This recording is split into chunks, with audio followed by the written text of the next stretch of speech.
Friends, আমাদের শরীর কোনো উন্নত প্রযুক্তির মেশিনের থেকে কম নয়।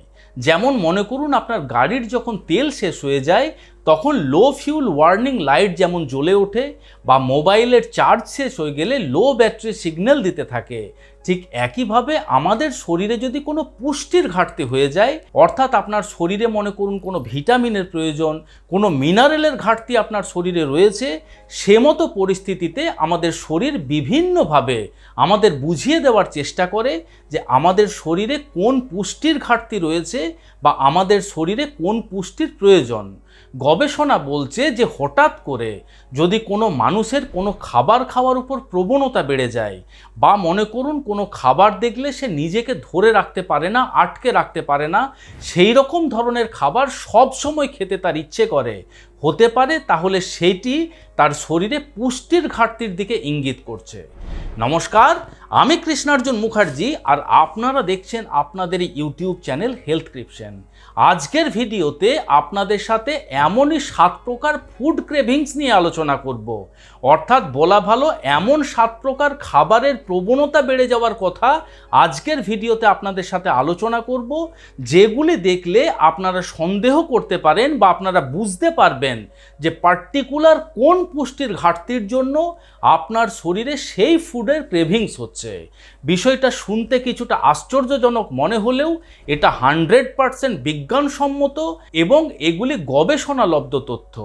তো চলুন ভিডিওটি শেষ পর্যন্ত খুব মনোযোগ সহকারে দেখুন এবং মিলিয়ে নেওয়ার চেষ্টা করুন যে এই সমস্ত খাবারের মধ্যে কোনো খাবারের ক্রেভিংস আপনার রয়েছে কিনা বা কোনো পুষ্টির ঘাটতি আপনার শরীরে রয়েছে কিনা।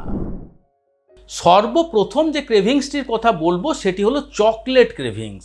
এমন অনেক মানুষ আপনারা দেখবেন যে চকলেট খেতে পছন্দ করেন।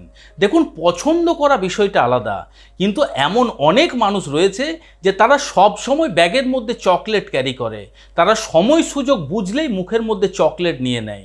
শুধুমাত্র চকলেট নয়, এমনকি এমন যে কোনো খাবার যে খাবারের মধ্যে চকলেট ফ্লেভার পেতে পারে, যেমন মনে করুন কেকের মধ্যে চকলেট ফ্লেভার কেক, আইসক্রিমের মধ্যে চকলেট ফ্লেভার আইসক্রিম, ড্রিঙ্কসের মধ্যে চকলেট ফ্লেভারের কোনো আপনার স্মুদিজ বা চকলেট ফ্লেভারের কোনো শেক, এইরকম ধরনের চকলেটের টেস্ট তিনি সব সময় নেওয়ার চেষ্টা করেন। এই রকম যদি চকলেটের ক্রেভিংস কোনো মানুষের মধ্যে রয়েছে, তাহলে অবশ্যই তার মধ্যে ম্যাগনেসিয়ামের ঘাটতি হওয়ার একটা চান্স থেকেই যায়। এমতো পরিস্থিতিতে আপনাদের সেই সমস্ত খাবারগুলিকে বেশি বেশি খাদ্য তালিকায় যুক্ত করা প্রয়োজন যে খাবারগুলির মধ্যে ম্যাগনেসিয়ামের মাত্রা বেশি রয়েছে। যে কোনো প্রকারের সয়া প্রোডাক্টের মধ্যে থেকে প্রচুর পরিমাণে ম্যাগনেসিয়াম পেতে পারেন। সমস্ত প্রকার বাদামের মধ্যে ভরপুর মাত্রাতে ম্যাগনেসিয়াম থাকে, অর্থাৎ সেটি আপনার আমন্ড হতে পারে, আখরোট হতে পারে, পেস্তা বাদাম হতে পারে, কাজু বাদাম হতে পারে, এমনকি চীনা বাদাম বা পিনাটসের মধ্যেও প্রচুর পরিমাণে কিন্তু ম্যাগনেসিয়াম পাওয়া যায়। এছাড়া সমস্ত প্রকার ফলের থেকে আপনি ম্যাগনেসিয়াম পেতে পারেন। সূর্যমুখী ফুলের বীজ এবং মিষ্টি কুমড়োর বীজের মধ্যে থেকেও প্রচুর পরিমাণে ম্যাগনেসিয়াম পাওয়া যায়। আবার এমন মানুষও রয়েছে যারা সারাদিন ধরে প্রচুর পরিমাণে নোনতা জাতীয় খাবার খান। নোনতা জাতীয় খাবার বলতে আপনার চিপস, চানাচুর, ভুজিয়া, পাঁপড়, চপ, সিঙ্গাড়া এই সমস্ত খাওয়ার চেষ্টা করেন। The American journal of clinical nutrition বলছে যে যে সমস্ত মানুষদের মধ্যে এই সমস্ত নোনতা খাবারের ক্রেভিংস বেশি বেশি দেখতে পাওয়া যায়, তাদের মধ্যে হতে পারে সোডিয়ামের ডেফিসিয়েন্সি রয়েছে। একজন মানুষের শরীরে যখন সোডিয়ামের ঘাটতি হয়ে যায়, তখন এই সমস্ত নোনতা জাতীয় খাবারের মাধ্যমে শরীর তার নিজের সোডিয়ামের ঘাটতিকে মিটিয়ে নেওয়ার চেষ্টা করে। সোডিয়াম অত্যন্ত এসেন্সিয়াল একটি ইলেকট্রোলাইট। তাই যদি আপনি খেয়াল করছেন যে আপনার অতিরিক্ত নোনতা জাতীয় খাবার খাওয়ার ইচ্ছে রয়েছে বা ক্রেভিংস রয়েছে, সেক্ষেত্রে অবশ্যই আপনি আপনার সোডিয়াম এবং পটাশিয়াম লেভেলটি একবার চেক করে নিতে ভুলবেন না। যদি দেখছেন যে সোডিয়ামের ঘাটতি আপনার শরীরে রয়েছে, তাহলে অবশ্যই চিকিৎসকের সাথে পরামর্শ করুন। আবার যদি আপনার অতিরিক্ত মিষ্টি জাতীয় খাবার প্রবণতা বেশি বেশি মাত্রাতে থাকে, সেক্ষেত্রেও কিন্তু হতে পারে এটি আপনার শরীরে পুষ্টির ঘাটতির জন্য দেখতে পাওয়া যাচ্ছে। এমন অনেক মানুষ রয়েছে যে চায়ে সাধারণত আমরা যদি 1 চামচ চিনি খাই, তিনি 3 চামচ 4 চামচ চিনি নিয়ে ফেলেন। আমরা সচরাচর যদি 1টা বা 2টো মিষ্টি খাই, সেক্ষেত্রে সেই মানুষটির 8টা 10টা মিষ্টি কোনো ব্যাপারই না। এছাড়া এমন অনেক মানুষ মানুষ দেখতে পাওয়া যায় সময় সুযোগ বুঝে তারা মুঠো মুঠো চিনি এবং গুড় খেতে থাকেন। তাদের পছন্দের খাবার যদি জিজ্ঞাসা করা হয় তাহলে তারা যে তালিকা দেবেন তাদের ওপরের তালিকাতে অবশ্যই মিষ্টি জাতীয় খাবার থাকবে। যদি এই রকম ধরনের মানুষ আপনি হয়ে থাকেন বা আপনার কোনো আপনজনের মধ্যে এই রকম ধরনের মিষ্টি জাতীয় খাবার খাবার প্রবণতা বেশি বেশি মাত্রাতে রয়েছে, তাহলে হতে পারে সেই মানুষটির শরীরে ক্রোমিয়াম নামক বিশেষ এক ধরনের ট্রেস মিনারেলের ঘাটতি রয়েছে। তাই সে মতো পরিস্থিতিতে আপনাকে চেষ্টা করতে হবে যে মিষ্টি যতটা সম্ভব কম খান এবং সেই সমস্ত খাবারগুলি আপনার খাদ্য তালিকায় যুক্ত করুন যার মধ্যে প্রচুর পরিমাণে ক্রোমিয়াম থাকে। বেশি বেশি মাত্রাতে ক্রোমিয়াম আপনি পেতে পারেন ব্রকোলির থেকে, আপনি পেতে পারেন মটরশুঁটির থেকে প্রচুর পরিমাণে ক্রোমিয়াম, ওটসের মধ্যেও ভরপুর মাত্রাতে ক্রোমিয়াম থাকে। এছাড়া ডিম, চিকেন এগুলিও কিন্তু ক্রোমিয়ামের খুব ভালো উৎস। আমাদের আশেপাশে আমরা এমন অনেক মানুষ দেখি যারা প্রচুর পরিমাণে ভাত খেতে পছন্দ করেন। সেই মানুষটিকে সারাদিনে 4বার 5বার ভাত দিলেও তিনি কিন্তু কখনো না বলেন না এবং যখন খান প্রচুর পরিমাণে ভাত খান। দেখুন, আমি ভাত বলছি তার কারণ আমাদের বাঙালিদের প্রধান খাবার হলো ভাত। আমরা সচরাচর রুটির থেকে ভাত খেতে বেশি পছন্দ করি। যদি আপনি রুটি খেতে পছন্দ করেন সেক্ষেত্রে আপনার রুটি খাওয়ার প্রবণতাও কিন্তু অনেকটা বেড়ে যেতে পারে। ইনফ্যাক্ট বলা ভালো, যে সমস্ত মানুষদের বেশি বেশি মাত্রাতে কার্বোহাইড্রেট যুক্ত খাবার খাওয়ার প্রবণতা থাকে তাদের মধ্যে আপনার নাইট্রোজেনের ঘাটতি হতে দেখতে পাওয়া যায়। এখন এই নাইট্রোজেনের প্রধান কাজ কি? আমাদের শরীরে যে প্রোটিন থাকে বা আমরা সারাদিনে যে সমস্ত প্রোটিনযুক্ত খাবার খাই সে প্রোটিনের মধ্যে যে অ্যামাইনো অ্যাসিড থাকে, অ্যামাইনো অ্যাসিডের ফান্ডামেন্টাল বিল্ডিং ব্লক। তাই যে সমস্ত মানুষরা এই সমস্ত কার্বোহাইড্রেট যুক্ত খাবার অর্থাৎ ভাত, রুটি, আলু এরকম ধরনের খাবার বেশি বেশি মাত্রাতে খান তাদের শরীরে কিন্তু প্রোটিনের ঘাটতি হতে দেখতে পাওয়া যায়। এটা আমার কোনো মন গড়া কথা নয়। দ্য ব্রিটিশ জার্নাল অফ নিউট্রিশনে প্রকাশিত এই তথ্য আপনাদের সামনে তুলে ধরলাম।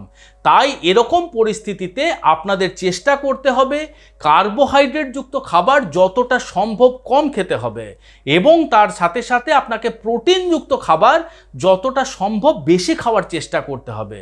প্রোটিন বলতে আপনি প্রচুর পরিমাণে সয়া প্রোডাক্ট খান, সয়া প্রোডাক্টের মধ্যে ভরপুর মাত্রাতে আপনি প্রোটিন পেতে পারেন। আপনি মাছ, মাংস, ডিম, ডাল এবং দুধ বা দুগ্ধ জাতীয় খাবার এগুলিকে বেশি বেশি মাত্রাতে আপনার খাদ্য তালিকায় যুক্ত করুন যেগুলি আপনার শরীরের প্রোটিনের ঘাটতিকে মিটিয়ে দিতে পারবে। শুধুমাত্র প্রোটিনের ঘাটতির ক্ষেত্রে নয়, দ্য ব্রিটিশ জার্নাল অফ নিউট্রিশনে প্রকাশিত তথ্য অনুযায়ী আপনি যদি প্রচুর পরিমাণে মাংস খেতে শুরু করেন বা মাংস খাবার ক্রেভিংস যদি আপনার অত্যাধিক মাত্রাতে বৃদ্ধি পেয়ে যায়, একদিনও আপনার মাংস ছাড়া যদি চলে না, যে কোনো খাবারেই আপনি মাংসর অপশন খুঁজতে শুরু করেন, সে মতো পরিস্থিতিতে হতে পারে আপনার শরীরে আয়রনের ঘাটতি রয়েছে। তাই যদি আপনি খেয়াল করছেন যে অতিরিক্ত মাত্রাতে আপনি বা আপনার কোনো আপনজন মাংস খাচ্ছেন তাহলে অবশ্যই আপনাকে চেষ্টা করতে হবে যে আপনার শরীরে আয়রনের ঘাটতি যাতে মিটে যায় সে বিষয়টিকে মনে রাখতে হবে। এখন আয়রন আমরা কোন কোন খাবারের থেকে পেতে পারি? আয়রন আমরা পেতে পারি বিটরুট বা বিটের থেকে প্রচুর পরিমাণে আয়রন পেতে পারি, আমরা বেদানার থেকে প্রচুর পরিমাণে আয়রন পেতে পারি, কুলেখাড়া শাকের থেকে আমরা প্রচুর পরিমাণে আয়রন পেতে পারি। এছাড়া কচু, কলার মোচা, কলার থোড় এই সমস্ত খাবারের মধ্যে থেকে আপনি প্রচুর পরিমাণে আয়রন পেতে পারেন। এই সমস্ত খাবারগুলি অবশ্যই আপনার খাদ্য তালিকায় যুক্ত করুন এবং মাংস অতিরিক্ত মাত্রাতে না খাওয়ার চেষ্টা করুন। The journal of American board of family মেডিসিনে প্রকাশিত তথ্য অনুযায়ী বলছেন যে যে সমস্ত মানুষদের মধ্যে রক্ত স্বল্পতা বা অ্যানিমিয়ার মতন সমস্যা রয়েছে সেই সমস্ত মানুষদের মধ্যে অনেক মানুষের বরফ খাওয়ার প্রবণতা দেখতে পাওয়া যায়।